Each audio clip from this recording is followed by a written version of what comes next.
Hello, everyone, and welcome to another edition of Mormon Stories Podcast. I'm your host, John DeLynn, and today I'm super excited to bring back one of our original guests on Mormon Stories Podcast.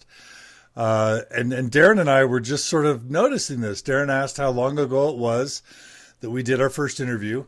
It turns out on March 30th, 2006, I released episodes 22 through 24 of Mormon Stories, called it Black and Mormon, the Darron Smith story.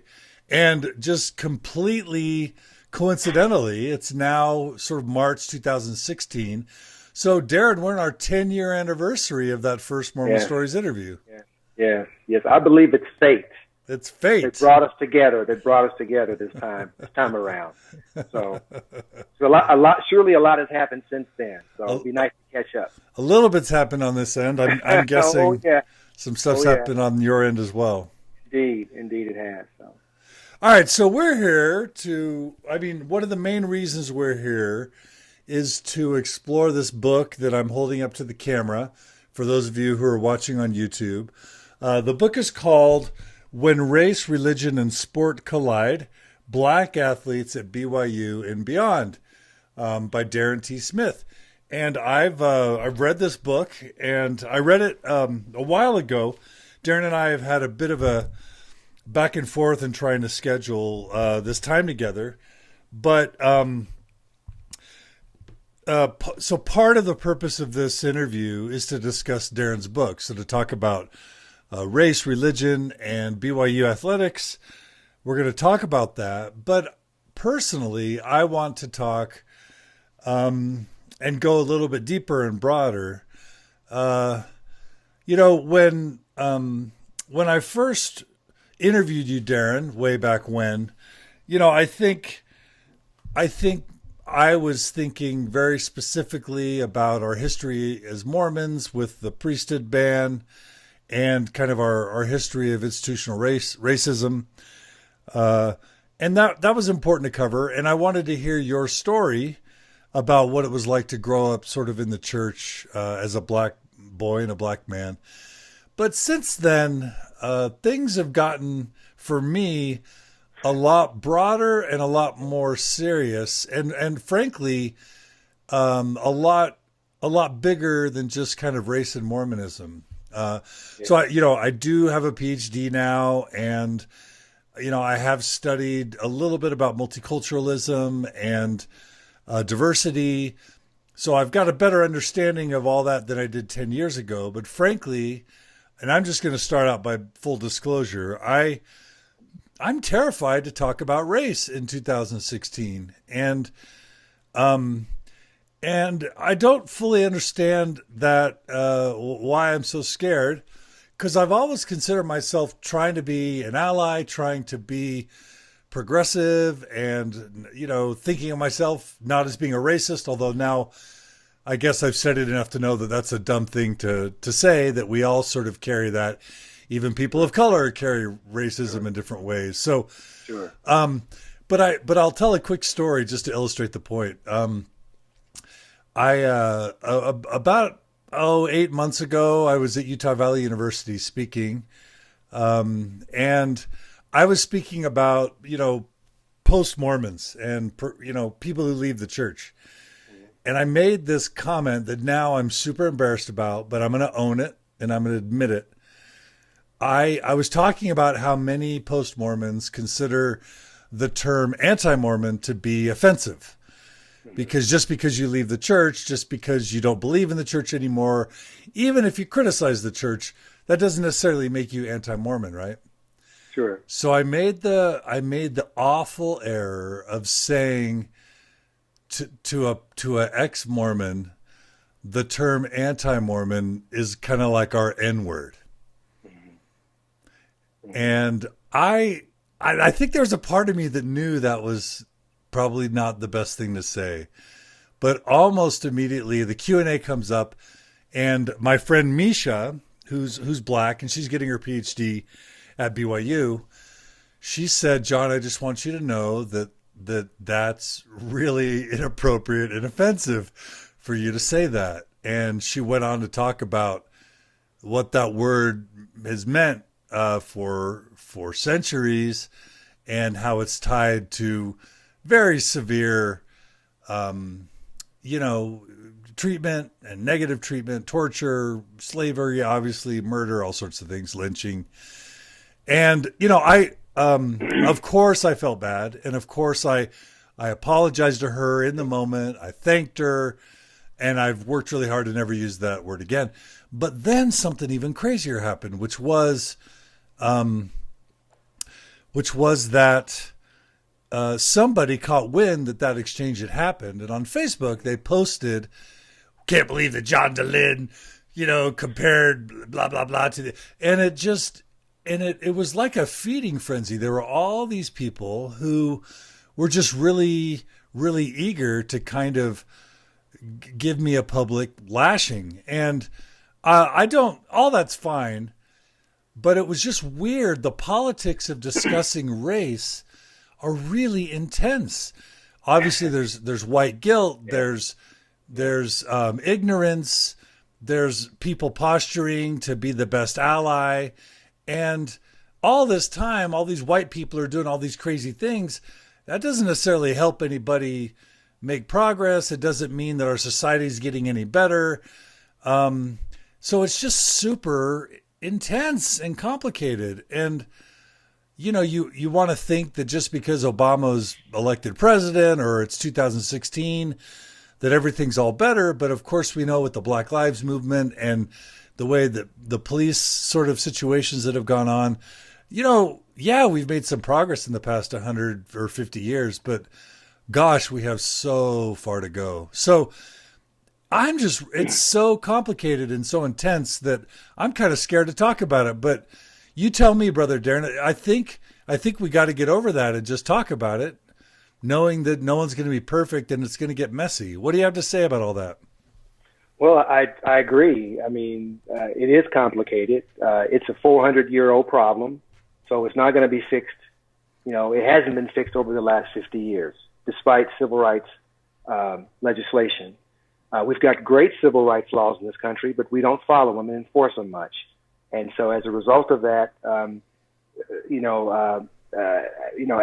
people of color, in particular African Americans, have just not had enough time to catch up to whites, and if you want to use that as an example, continue to experience discrimination along the way. So at that rate, we may not ever get there. I mean, I think that there needs to be some significant steps to, in order to address this problem. And I think the rhetoric, we should be beyond the rhetoric at this point, because man, we've been talking about this for, what's funny is that I'm 50 years old now. You know what I'm saying? And I was talking about this 25 years ago. The conversation was still the same. And 25 years into the future, here we are. I'm still talking about the same thing. In fact, the students I teach now are just as, in the dark as the students I taught at BYU. It's incredible. So it's not like this is going to get better because there's no dialogue. It takes rioting to get people's attention. It takes brutality to get people's attention, which you shouldn't have to go to that extent. But because we are a racialized society, that's our MO. That's what we do. We do it better than most westernized societies. In fact, most of them stole our secrets. And we've sort of gone above and beyond xenophobia. And we've taken it to a whole nother level. And I think what you're seeing now is the manifestation of that within this new millennial generation, with the Black Lives Matter movement. My generation, Generation X, we didn't do anything. We were pretty much scared from the last encounter that happened with our parents, and so we were kind of stunned, and there was this big hope that we would progress into a state of equality. But again, no one considered discrimination. When blacks left black schools and began to flow into white schools, they encountered bitter discrimination from white teachers who weren't prepared to deal with black students. In fact, had never really encountered black students. Remember, there were two Americas, one black and one white. And so this experiment is only within the last 50 years, if you think about it. So, I mean, integration didn't happen immediately after Brown versus Board of Education, because there was still significant redlining going on. There was still significant discrimination. So blacks and whites had really never had significant contact. save a few tokens like myself, who happen to be middle class, or your friend Misha, I believe you mentioned, or others like her. So it's really a new phenomenon. And so the expectation on us, John, is to be like y'all. If we're going to be in your world, in your middle class environment, the expectation on me is to conform to you, and if I do, I might get taken seriously, right? But generally speaking, I generally don't get taken seriously. So it's been a difficult journey as a Black professional, and being a Black professional doesn't cocoon me or shield me from racism. I still encounter it as much as I did 25 years ago. It's just different now. It's much more subtle, than it is, overt, although there have been incidences of overt racism or overt discrimination. You mentioned, the prolific, killings that have been seen to have gone on over the last 3 or 4 years. And I think really with the advent of the cell phone, we're able to capture that data like never before.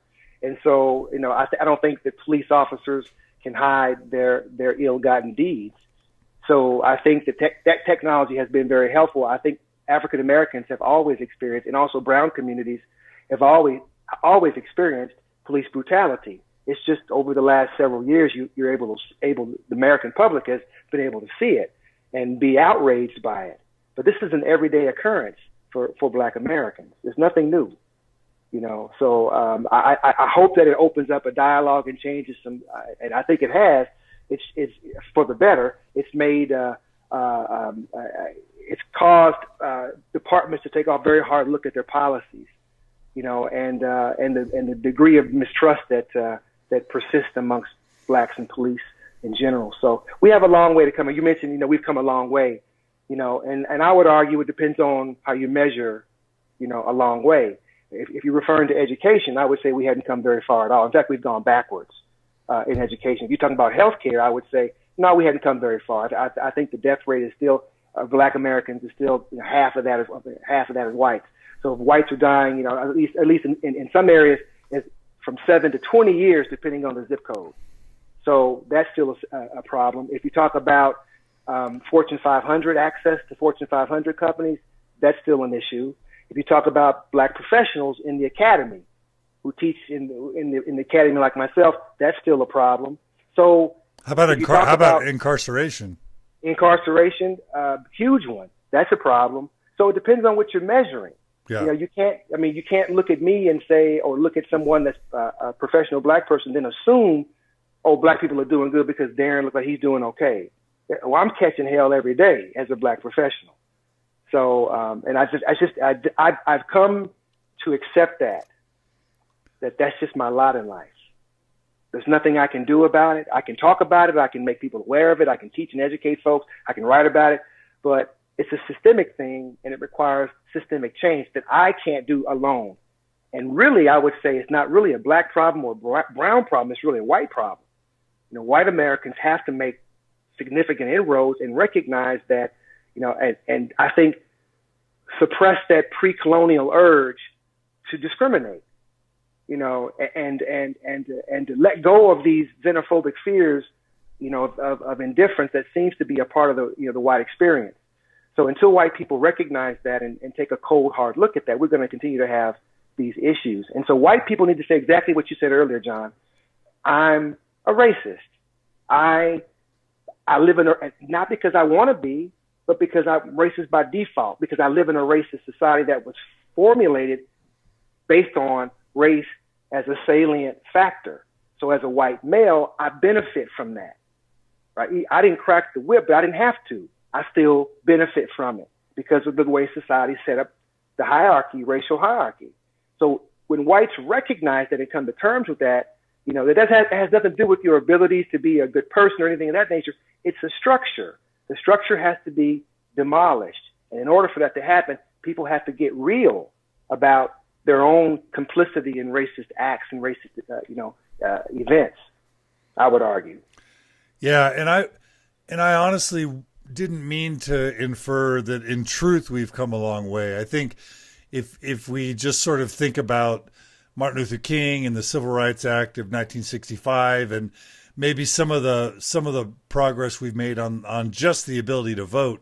Maybe you could say we've made some progress, but honestly, I'm not sure how much progress we've made at all, especially if you look at Donald Trump and what's going on right now with his popularity, and that a presidential candidate can sort of take over a major party with racism as sort of a major underlying theme of his campaign, and he's kicking everybody's trash. I mean, I'm loving it.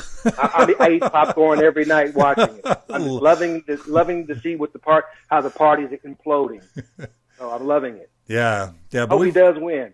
Yeah, we've got a long way to go. So Darron, I just want you to know, I was expecting good things from this book, but this book exceeded my expectations. This is a top-notch book. I love it. And it's super important read, but I don't want to start with the book. What I'd like to do is just sort of, and I don't even know if you remember where we left off 10 years ago, but why don't you just catch us up a bit on your life? And if you want to talk about how your life has or hasn't intersected with the church since leaving BYU, you can. But take us just through at a high level what your life's main, highlights have been, or lowlights, leading up to the publishing of this book, which I think was published in 2015. Is that right? Yes. Yeah. So what's been going on, Darron Smith? Well, a lot. I've since left Utah. Like you, I finished my degree, my Ph.D., and praise God, it was a long time, but it's over. And I left. I went to Wichita State. I was there for a while. Shockers. Yes. Shockers. In fact, you know a couple of people up there, actually, I know. Yeah. So, was it Natalie? Natasha, I think. Yes, Natasha. Yeah. Natasha. So, but anyway, so I was up there for some time. Then I left there, and I'm down here in Memphis. In terms of the church, I don't really fool with it much. I mean, to tell you the truth, I don't see any. I can't continue to go to an institution that historically has been in denial of my experience. I just can't do it. I just cannot do it. I just can't, because I'm party to my own marginalization. And I'm not going to be a participant in that. So I don't really practice much, my faith. My daughter was practicing a bit, but she's sort of not really going too much as well. So we're kind of like in limbo land at the moment. We're spiritual, but we're not necessarily attending any organized religion at the moment. And if I remember right, 10 years ago, you were still kind of active, right? Is that true? Yeah. I was kind of like lingering in. I was kind of drifting in and out. I think I've had a very long goodbye. Yeah. So. Was there anything that how would you describe kind of your slow descent out? Was there anything that happened? Were there any stories? Were there any changes in your perspective that kind of led you out? Was it a tough goodbye or easy? No, I don't think so. I think Packer said it right. The intellectuals are the bane of the church's existence, and so I think knowledge drew me out as I learned and became more, I guess, learned on the topic of race and my expertise, and I began to really look kind of hard at the hope that people will change in the church, and I just don't see it ever happening, because there's a big factor there. One, most of the people there are Republican. Okay, that alone, ideologically, they're not changing. Okay, they have a very particular way of seeing the world as Republicans. I'm not saying the Democrats are any better. I'm just saying that Republican ideology as a party ideology for me is incompatible with what I believe, and I think that having that sort of ideological wall up makes it very hard for the things that you're trying to do with the LGBTQ community, what I'm trying to do with race and so on, to try to bring awareness to this, is falling on deaf ears. So we're like sheep crying in the wilderness. Nobody's listening because people's got blinders on. ideological blinders. And so race is one of those very hotly debated topics, like some other topics that you folks are currently involved in, I know, as well. But it's incompatible, John. I just don't see it as ever. I mean, I'm not saying that Mormons aren't great people or good people. I'm not making any judgments on anybody of that nature, but just ideologically and even theologically, I can't fool with it. So I'm gonna go out on a limb and say that if you ask the average Mormon in Utah, is the church racist in 2016, and is the church experience, racist in 2016? I think 95% of active Mormons would say, no way. We send missionaries to Africa. Right. We've got black people in the, in the Mormon Tabernacle Choir. We don't say racist things across the pulpit, and we love and treat black people like brothers and sisters. Like, I think that's probably what most active Mormons would say. Yes. So tell us how, and we've kind of distanced ourselves from the racist folklore of the past. The church even came out with that essay recently that said it wasn't doctrine, it was folklore. And so, and I know this is a deep, deep question, but what would you say to a white, middle-class Utah Mormon that said, no, we used to be, a little bit racist, but now we're totally good? What would you say to help them see things a bit more clearly? I would say that they're defining racism in a very narrow way. Most Americans see racism as individual acts of meanness, one race against another. It's a verb. So if I'm not committing acts of meanness, therefore I'm not a racist. Racists look like that person over there, or this person over there, that person with the pointy hat. But I'm not a racist because I don't call people names. I don't, engage in bantering about people who are of a different race. So therefore, I'm not racist. So I don't use the N-word. I don't use the N-word. For them, it's very much individualized verb.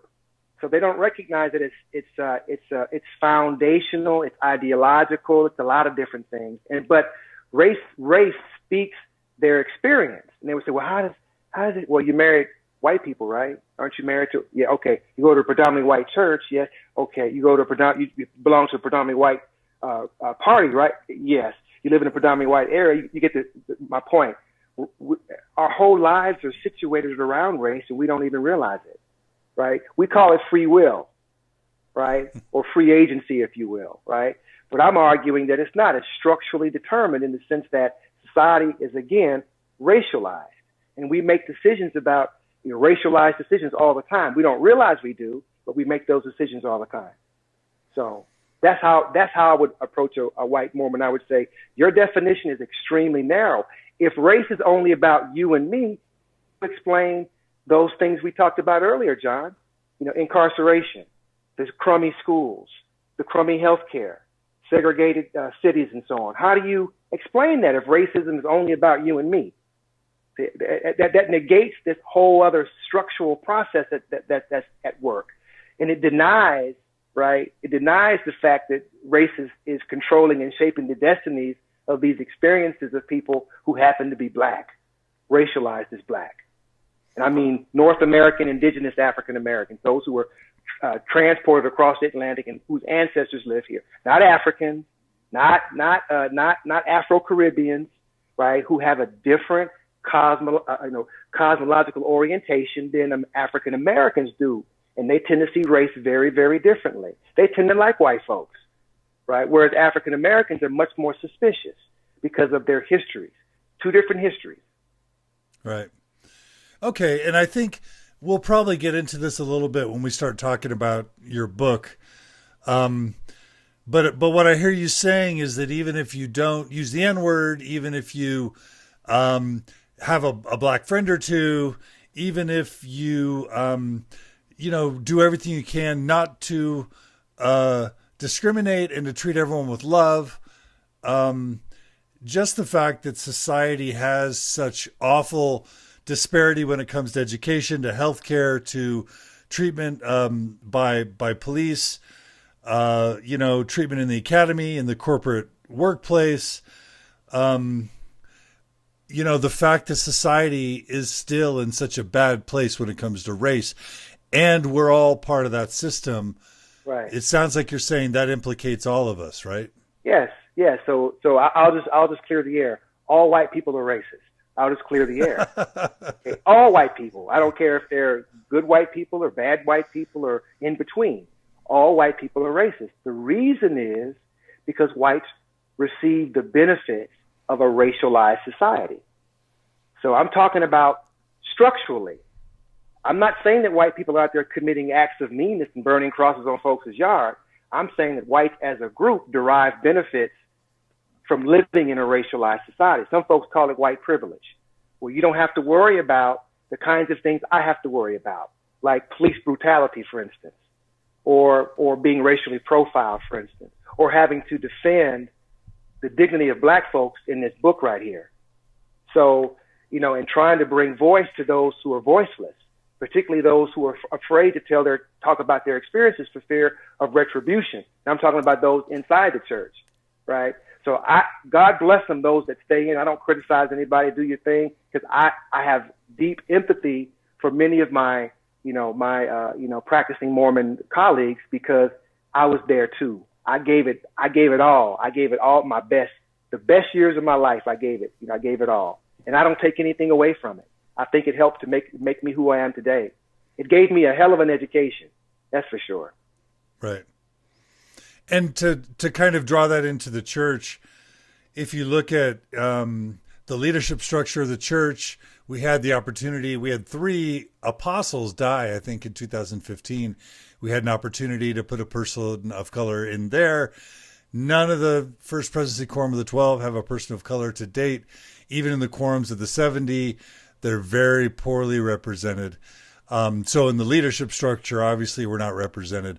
But my guess is all that disparity in terms of education and healthcare and leadership opportunity, there's just as much disparity within the LDS Church as without. Would you say that's fair to say? Absolutely. And it's not going to change.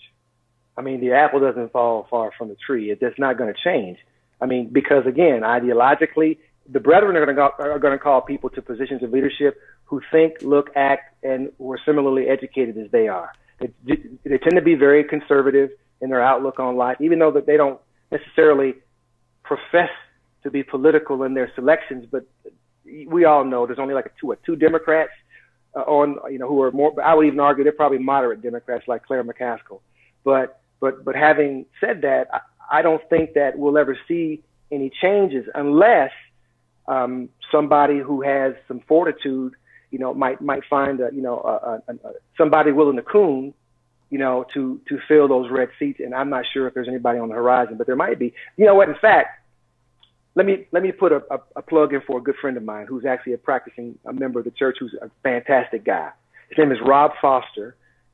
Some of the audience might know Rob. Rob was the first black student body president elected at BYU, and his story is absolutely fascinating. He comes from North Carolina. He's had his upbringing in a drug-addicted family, and to his experiences to joining the church to where he is now. He's an optometrist in the Raleigh-Durham area. He's got several businesses going. He was recently called to state presidency there. This guy, and what I like a lot about Rob is Rob's kept it real as long as I've known him. He's never compromised who he is, right? He's just incorporated the church into his identity and made it his own. But he's never compromised, his blackness. He's never suppressed that in order to appease white people, white members of the church. And I respect him for that. So I can see him, someone like him making the jump to Salt Lake if they would be so kind as to call him. I might come back if he's in there. But it'd be a hard sell. But at any rate, they need folks like Rob who are willing to serve.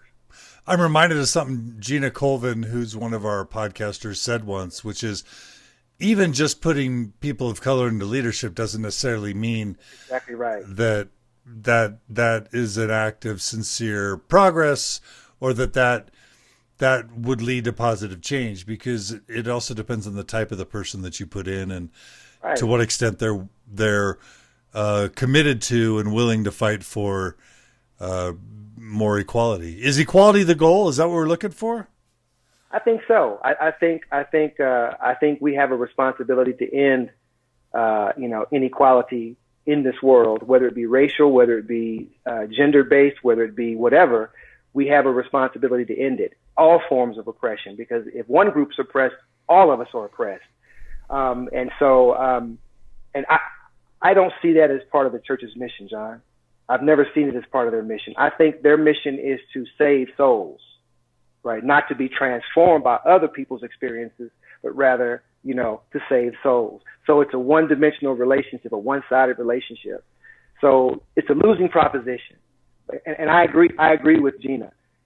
If they were to call someone who happened to be of color, and I think they tend to be very conservative, very conservative, because they're not going to call somebody, who's going to challenge and kick against the pricks.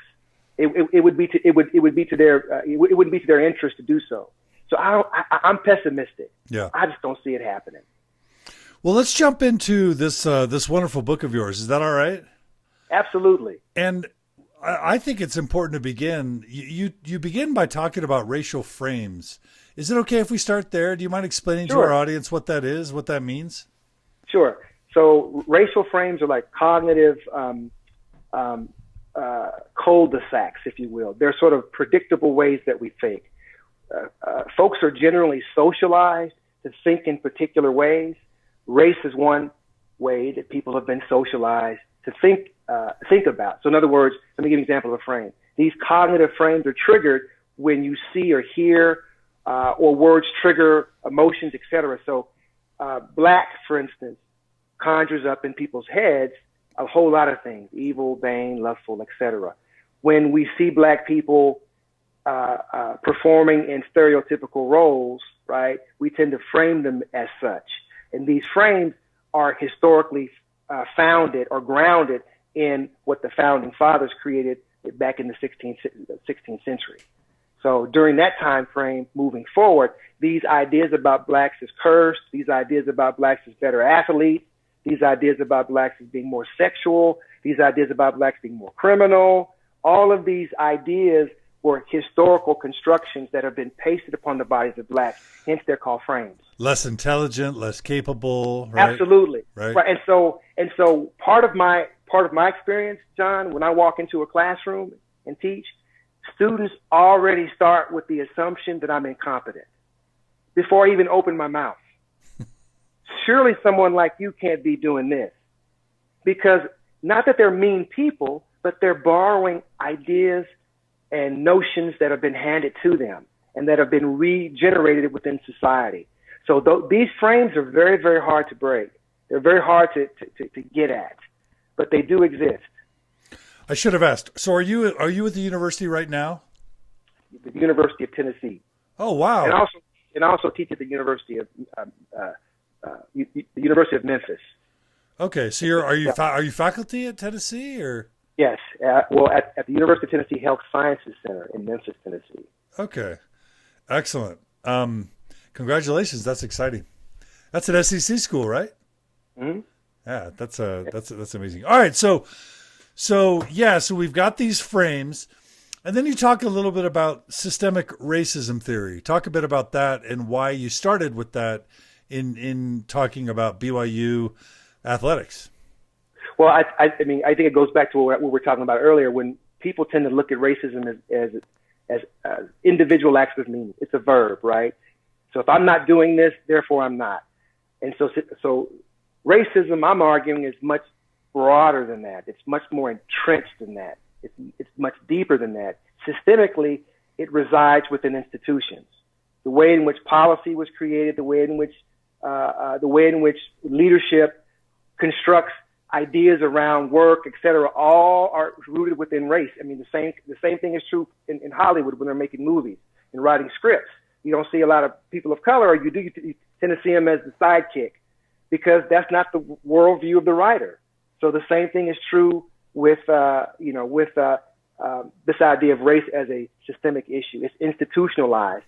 So I'm arguing that it's not necessarily Jill or John or whomever it is who's LDS, who's practicing their faith, who's not necessarily racist, but the very nature of the church itself is racist, because the racist ideas have flowed from the top to the bottom, and they've gone in line with the prevailing racist ideas of the day, even though the church has publicly said this is all, water under the bridge now, right? These ideas are still there. These frames are still there, and people still utilize them to explain, why blacks couldn't participate in church. Let me tell you, anyone who hears my voice out there in a podcast land, that is bunk.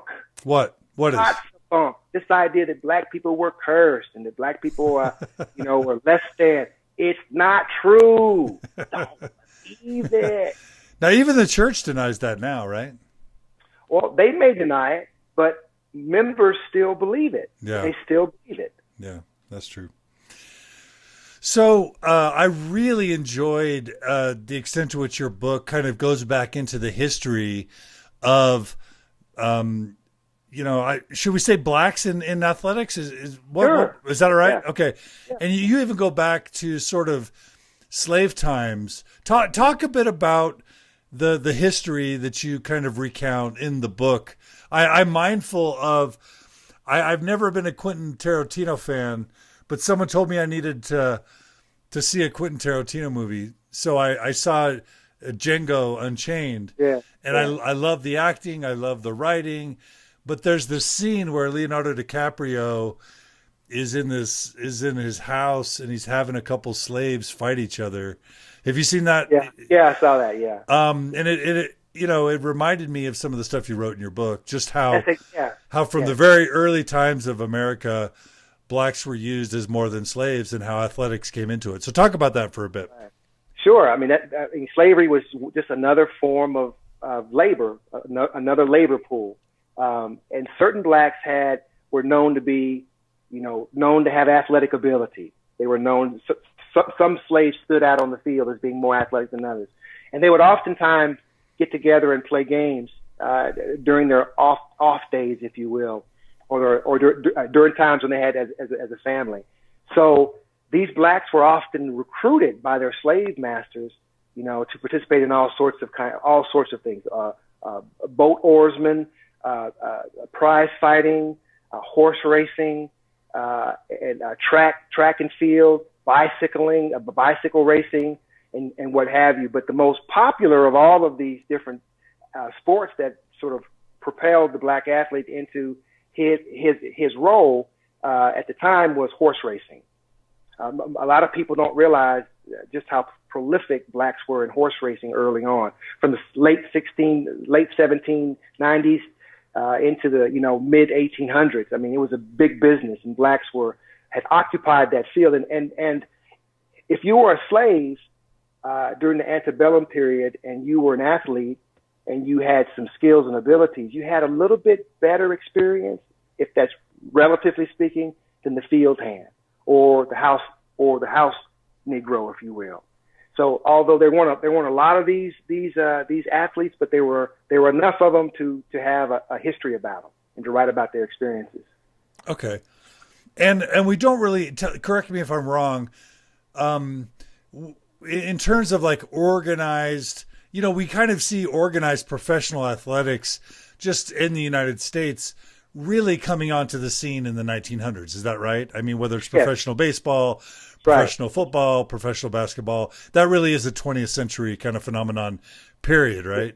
Mm-hmm. And then each of those leagues have their own history of when blacks sort of came onto the scene. Do you want to talk a little bit about that? I love what you wrote about Bear Bryant, but I think it starts probably with Jackie Robinson and even boxers before that, right? Do you want to talk a little bit about sort of blacks breaking into professional athletics in the 20th century? Sure. It was as you can imagine, it was very difficult. That was a time when separate but equal existed, and so there was always in the 1920s, if you will, there was always this belief in biological racism, right? That blacks were inferior to whites, not just in their mental faculties, but also in their physical constitution. So they were inferior. So if they're inferior, certainly we can prove that in the ring. We can prove that, in various contests. Prize fighting was one big one, Right, it was one big area where blacks did make some inroads there. Now, they didn't get the same training, the same opportunities as whites did then, so they had to train. They had inferior training facilities, but nevertheless, they took advantage of those experiences anyway and transcended them oftentimes. These spectacles like boxing, for instance, brought out a ton of folks because they were looking to see this white man knock this black man out. Right, they really had hope that this would happen. And of course it didn't. I'm thinking the boxer's name, and I can't remember his name off the top of my head right now. But he, like Jackie Robinson, was another individual who broke the color barrier, if you will, in track and field. And you can imagine his experiences going over in front of Hitler, already knowing what. Jesse Owens? Jesse Owens, Jesse Owens. So Jesse Owens being the first to sort of break into track and field, but also going to Germany during the 41 Olympics and having to face the Fuhrer and having to encounter the racisms that endured during that time. So blacks have always have had to fight for their own sense of space, their own sense of dignity, historically, since the formation of sport and into contemporary times during the Black Lives Matter movement. What we're seeing today is a throwback of what happened in the 1960s. Blacks looking for and trying to find their place within society, trying to have a voice, trying to have their experiences heard, and not just heard, but changed and transformed. Like my favorite, team now is Mizzou. You know what happened with Mizzou? Those young men, and the courage they had to speak truth to power and to put the money where their mouth was, and ironically, it was against BYU. That game was against BYU.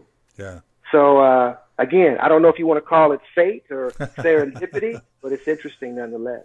Mormons seem to put themselves at the center of a lot these days.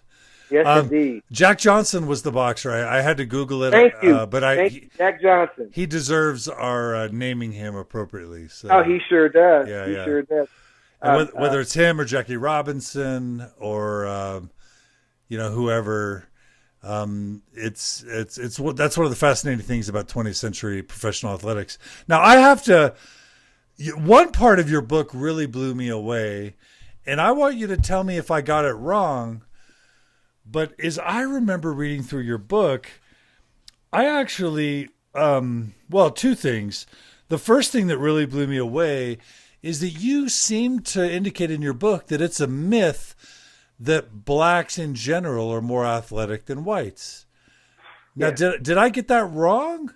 No, you're right. Yeah, from a little boy, I was taught, blacks have a special tendon in their back leg, or because of the way that they were bred to have, an extra muscles or that sort of thing. Or just, you look at the NBA now, you look at the NFL now, boxing, whatever, you pick most of the major sports, black athletes, track and field, tend to dominate. So I was really surprised to have you say that's actually not necessarily true.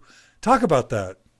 Well, it's not true. There's no third tendon. There's no special muscle. I'm sorry I mentioned it. Although I wish I did have some special abilities, that would be fantastic. But no, a black cadaver looks the same as a white cadaver. So same. But it's interesting that you mentioned that, though. I'll just say this one off the subject thing.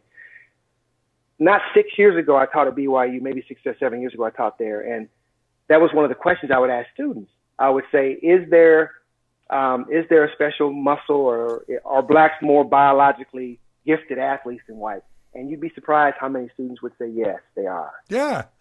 Right? They have a third, and they believe that they have a third muscle. So that's not the first time I've heard that. So, again, that would be a racial frame. Right. A particular way of believing it. So no, there's no biological gene or that controls for athleticism.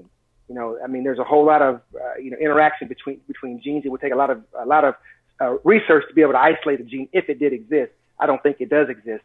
But nevertheless, I think what you see people who are sort of a workforce, if you will, sort of corralled and pushed into a particular industry, right? That gave them access, like athletics. And because of that, blacks were able to excel, because that's one of the few areas that they had open to them to excel. Particularly in basketball and football. We're talking now, later half of the, 20th century, if you will. So, particularly basketball and football, because believe it or not, they're pretty cheap to play. I mean, most schools have, football gear you can get, so it doesn't cost you anything really. And there's boosters, high school boosters, to help offset the cost for those that don't have the money. So there's ways to sort of get around that for students who can't afford it. But athletics consistently has been a doorway out of poverty, a doorway out of hunger for African Americans. It always has been. So these young men that you just talked about, John, who you see playing basketball, typically men's basketball and football, come from areas of the United States that are pretty destitute in most cases. The vast majority of these young men come out of those environments. And so they're looking for sports as an opportunity, like any other industry. But as you know, it has a very short half-life, and so we really have to get these young men trained beyond the gridiron. And that's where the universities come in, which they haven't done a good job at that. BYU in particular hasn't done a good job at that. Yeah. Going back to the comparative athletic abilities, I think part of the point you were making, you can correct me if I'm wrong, is to perpetuate the myth that blacks are just generally more athletic than whites is to take away from their achievements. It's just to say, oh, it's not because they just happen to work really hard and were really dedicated and committed. They just have this natural gift. And so is that kind of partly why you were? Exactly right. That's exactly right. I mean, I think it negates their, the things that they've worked very hard to achieve. I mean, I don't doubt that people working hard achieve, and folks don't, remember these young men will start practicing day in and day out. They will skip school to practice. They will do whatever it takes to get them to that next level. So it's a lot of hard work. It's a lot of, sweat equity to get them to where they are somewhat competitive, but it's a dead end road in most cases. Less than 1% of them will go to any professional team. So the numbers are very, very small. So again, we emphasize putting these young players into these situations to build the coffers, but then leave them with very little in return, sadly. Yeah, and that was going to be the second thing that I mentioned. I would have thought, and again, I'm just admitting my ignorance. I'm just owning it. I would have thought, we've been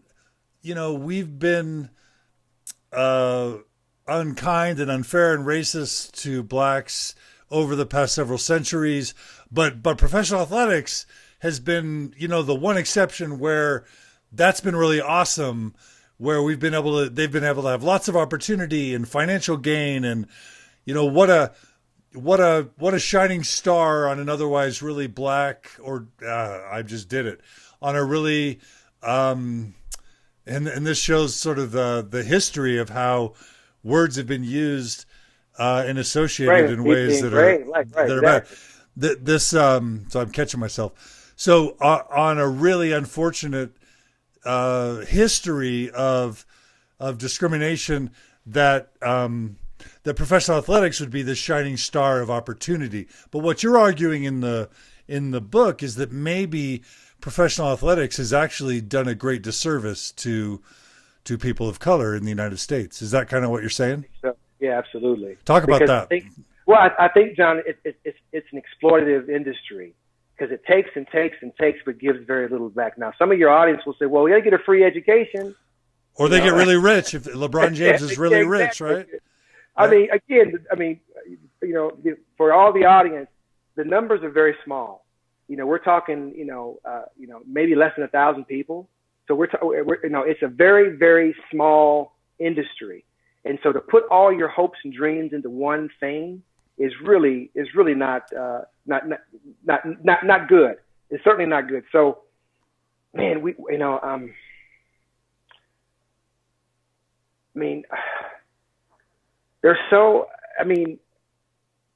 have failed these players because the NCAA has made so much money off these young men, and these players are who build the wealth to fund all the teams, all the other teams in Division I athletics, and yet yet when they dare to raise this idea that why don't you compensate us for our time? Why don't you at least make this somewhat better for us financially while we're in college? They don't get that, because the argument is that, well, there's a educational mission here, and if we pay these people, then that takes away and cheapens their education, right? Because it goes back to the same, and we all know that's BS, because we know at the end of the day they're taking advantage of these kids and not really giving much. A good case in point is the University of North Carolina, the Tar Heels. What they did was appalling, absolutely appalling, giving sham degrees and sham classes to students on the basketball and football teams, purposely doing it. And it went on for years. So I think they had a lawsuit that came out of that. I think 2,400 students who were all filed a lawsuit. They were given a sham education at UNC. UNC, one of the very best schools in the nation, one of the most prestigious public institutions in the South. But this is something that's normalized. These are not isolated incidences, but it's a normalized pattern of behavior, and we even see it at BYU. Yeah, and I want to jump into university athletics, but I don't want to miss this bigger point. And again, I think I remember reading this in your book. It because Black athletes have been so prominent in American culture for the past 50 or whatever years, it's just so natural for these young Black kids, and tell me if I'm wrong, to grow up with their heroes being Michael Jordan, Magic Johnson, LeBron James. I don't know football very well, but pick your football player, whoever it is, right? O.J. Simpson or whatever. Sure. And so you've got maybe entire neighborhoods saying, why don't you go be the next LeBron James? Why don't you try to go be the next whoever? And what would have happened if every one of those communities had doctors as the hero and as the target, or engineers, right? Or lawyers, or professors, or CEOs? How would that have changed the progress and the opportunity and the advancement of people of color if athletics hadn't have evolved to become sort of the pinnacle of achievement within these communities? Am I getting that right at all? Yeah. I think you're talking about socialization. You're talking about these kids they've been socialized to see people who look like them doing particular types of work. Right. And that's all they see. They don't get to see the physician, the professor, whomever. They don't get to see that very often. But the image that they're sold is this image of entertainer, sports star, and not only that, but their parents pushed them in that direction. It's almost like playing the lotto. Like that, this sort of feigned idea that maybe my child might be the next LeBron James, and putting all of your eggs in one basket. And that's the way these kids have been socialized. So is that a random thing? Is it random, or is it something that's much more systemic? And I would argue it's much more systemic, because each year we see the same, different names, different faces, but same Black bodies playing on, football and playing basketball. So we're seeing this sort of pipeline, athletic pipeline, if you will, continually churning, taking young men of color out of their circumstances and putting them in college when they're not prepared, right? And setting them up for failure, and then giving them sham classes so they can pass. So the whole system is rigged from the top to the bottom. It's rigged, And so, what would have happened the same thing would have happened to blacks that happened to whites. Whites have the luxury of seeing their heroes widely represented on TV, in newspapers, in the curriculum, whereas people of color see very little of that. And if they do see it, it generally is in a stereotypical role of that of the athlete, that of the criminal, that of the sidekick of a white, protagonist. So you have these roles or these, again, frames that African Americans are sort of pushed into. And now some people say, well, they're unwitting participants. Well, if that's all you ever hear, that's all you ever see, you begin to believe, well, maybe that's all I have. Maybe that's my only option, is to use my body as a means to get paid. So the whole thing is messed up, John. It starts when they're knee high to a grasshopper. It starts with schooling. It starts with equality. We have to end, inequality in order to raise blacks up to the level so they can be, so their children can aspire to more than just, listen, I'll say this to John. You know that even though the NFL recently came out with data which supports the fact that, CTE or CTE is real, right? It's a real significant diagnosis, right? I guarantee you a lot of middle-class white folks are not going to let their kids play football anymore. So what you're going to see is more and more brown and black bodies playing football, right? Because that's the labor force. I would rather sacrifice my brain, in hopes that I might get paid than to have to go to college, but I'm not prepared because I wasn't prepared when I went to school. And you probably say, well, how the hell did they get into college? It's a mystery. Yeah. They can get, if I want you to play football, I'll find a way to get you in. Mm-hmm. Mm-hmm. Yeah. So overall, if someone were to say, yeah, maybe different aspects of American society has not been good for people of color, but professional athletics has been great for people of color. It sounds like you're kind of questioning that a little bit. Do you feel like you would answer no, it's been bad for people of color overall? Is it that strong for you? Well, I'm not saying it's bad, John. I'm saying it's limited, right? It's only one labor industry that blacks seem to sort of migrate into. And there's reasons for that. That's not happenstance. There's reasons for why that happens. And you mentioned it earlier. You talked about socialization. You mentioned that you gave the idea that, hey, if all they ever see is this, then maybe that's all they aspire to. And you're right. You're exactly right. So this is the image they're fed, and this is the options that they feel they have. So, so I'm not saying it's bad. I'm just saying it's limited. If we need to have greater representations of people of color and widely represented throughout society, not just in football and basketball. That's the only image we see. So we need more images, just exactly like you said. But that starts with public education. It starts with ending inequality in America. The questions that are now coming to the fore, hopefully in this political campaign, is discussions about inequality. We have to, if we don't fix that, that's going to be our greatest problems moving forward. The problem of the next century will be inequality, significant inequality. We're already seeing it now. Yeah. So I think I want to have this interview have two main parts.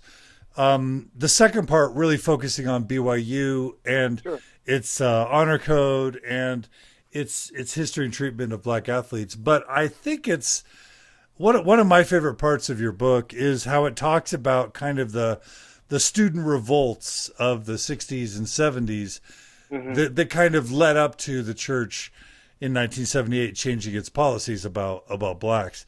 But, mm-hmm. It talks about UTEP, University of Texas at El Paso, talks about Colorado State University, University of Arizona, Wyoming, and then Stanford. Would you mind just recounting a bit of some of those stories just to talk about how some courageous black athletes in the 60s and 70s, and maybe even some white administrators, helped push the LDS Church eventually to change its policies regarding black people and the priesthood? Well, if the listeners aren't familiar with this history, many blacks were directly involved with organizing protests against BYU the football team and the basketball team in particular when they came and competed, because they felt that the church's position on blacks was utterly racist, and they didn't want to participate and compete against them.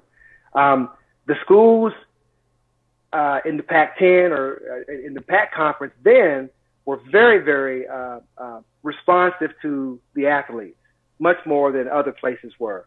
And so they were able to effectuate significant change.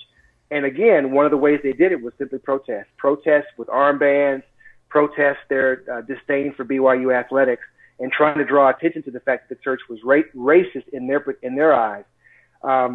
And I think they were very, very successful. There were riots. There were, I think, at the CSU game, there was a firebombing thrown. There was you mentioned Molotov cocktail thrown on the floor, and I think it was an hour of disruption. Yeah. Police came and cleared everything out. They resumed play, but this was this was serious business. And what's interesting is that some of the white athletes that played for BYU back then, John, who weren't Mormon, believe it or not, there were a lot more non-Mormon basketball players back then. Believe it or not, but a lot of these kids didn't have any clue what was going on.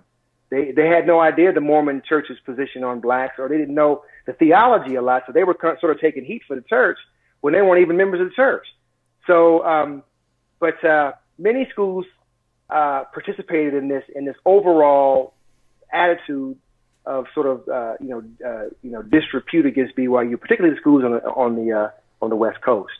So, and I think they opened the door for the church to eventually say, maybe we got to do something. But I don't think it was so much that, John, that did it as much as I think that the issues with taxes, I think were sort of maybe bad PR, and the threat of having to be accountable for the way the church was, BYU was taxed. I think maybe propelled the church to maybe make that policy change to get them out of the gray zone, because the IRS was actually investigating that. They were looking into colleges who had a history of discrimination. Bob Jones being one. There was a school in Greensboro, North Carolina, that had a racial policy in place, and then BYU. In fact, the Department of Health and Human Services back then actually did an investigation. Their Office of Civil Rights actually investigated BYU. They had allegations of BYU being racist, and when they came and investigated BYU, they determined that it wasn't a racist. Now, see, they were looking for the wrong thing, John. They were looking for expressly written documentation, like Bob Jones, that said, we don't want y'all here. If you come here, you can't interracially marry, right? And the similar views were at Greensboro. But BYU didn't have that. They didn't have anything expressly written down other than a secret memo that was sent out to all African American applicants. It wasn't a lot, but there was a memo that was sent out discouraging these students to come to actually come to BYU. So who were the first black athletes at BYU?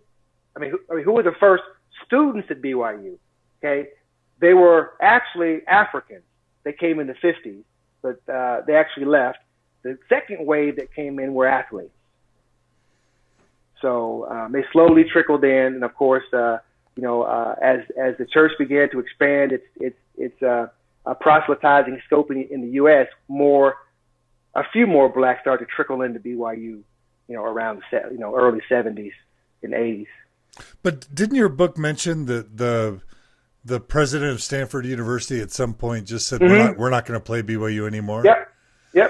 So I think they were listening to the students, John. The administration was listening to the students. The students got together and had meetings on this stuff, and the administration were like, well, we want to be supportive in supporting our students to not compete. We feel that they shouldn't have to compete against this institution if they don't want to. If they feel it's racist, they shouldn't have to compete. And they actually went on record. The president of Stanford, hey, that's what student power can do. And it can still, I've always told students, who has the real power on campuses? It's not the faculty, not the administration, it's the students. The students are the one that pay tuition. So they're the ones that have the greatest voices on college campuses, as we can see with what happened in the 70s and what's happening now with the throwback Black Lives Matter movement. Now, people ought to be scared, John. You mentioned when we first started this episode, you talked about how you're a little frightened by the state of race relations today. What I would say to you, John, is I wouldn't be frightened. I would be in awe that history is repeating itself. Obviously, this new generation of black folk, right, feel the same disdain that the preceding generation felt, and on and on and on. And what do they feel? They feel that their voices aren't heard. They feel invisible. They feel discriminated against in the academy. They feel like they're a nuisance. Their presence on campus is a distraction. Their voices aren't being heard. They don't have black faculty. They don't have faculty of color. So these are all of these historical tensions sort of embodied in what you're seeing in the Black Lives Matter. I'm bouncing all over the place, John, but so focus me back in if you need to, but it's embodied within the Black Lives Matter movement. So yeah. Well, here I'll just say that I'm going to close out this hour of our interview. I'm going to repeat it. The book is When Race, Religion, and Sports Collide, Black Athletes at BYU and Beyond by Dr. Darron T. Smith. We've covered in this hour, just a little bit about the history of the United States and about athletics in the United States, a little bit about BYU. Really important framing and some theory for understanding race relations and specifically how it relates to athletics. I want to invite listeners to go to mormonstories.org and post their questions or comments for Darron. And mostly I want to highlight this amazing book, encourage people to buy it, and say that the history and the theory that you present, and it's probably half the book, frankly, is a really fascinating read. Before it ever really gets into BYU athletics, it was a really pleasant surprise for me. And I can't plug this book enough and tell everybody they need to listen to it. They need to read it. They need to buy it. They need to share it. Now, next episode, Darron, if it's okay, we're going to go into the honor code and what it's like to be a black athlete at BYU today. And we're going to talk about Brandon Davies and, the Baker's Dozen and all, just sort of BYU specifically. Sure. And why we shouldn't just only be excited about BYU athletics, but we should understand that there's some real costs involved and some negative costs involved with how things are run there. So Darron Smith, thanks for joining us on this episode. Thank you, John. And we'll come back in 2 minutes to start the next episode. Is that all right? Sounds good. All right. Thanks, listeners, and join us again on Mormon Stories for the next episode. Don't miss part 2 with Darron Smith coming up soon.